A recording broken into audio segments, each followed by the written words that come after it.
ഇനി ഒരു ദിവസം വരാനുണ്ട്, റബ്ബിന്റെ മുന്നിൽ നമ്മൾ എത്തും. അന്ന് നമ്മൾ കൈകൾ കൂപ്പി പറഞ്ഞത് കൊണ്ട് ഒരു കാര്യവും ഉണ്ടാവുകയില്ല.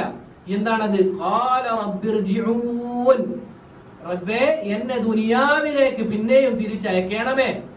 അസ്ഹാബുൽ അറാഫ് എന്ന് പറയുന്ന ആളുകളുണ്ട്. ആരാണത്? അസ്ഹാബുൽ അറാഫ്. ഖുർആനിൽ ഒരു സൂറത്ത് തന്നെ ഉണ്ട് അറാഫ് എന്ന് പറഞ്ഞു. എന്താണ് അവരുടെ അവസ്ഥ?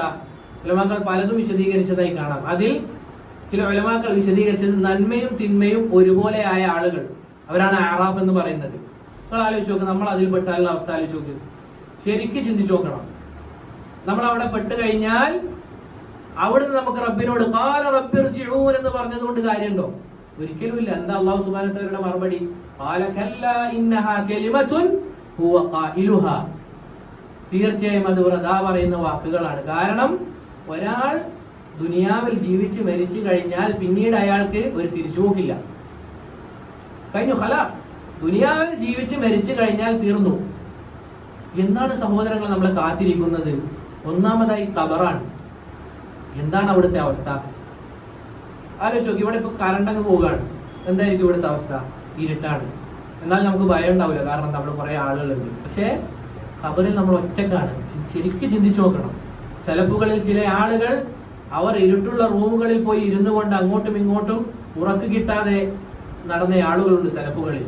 അവർ ആലോചിക്കുന്നത് എന്താണ്?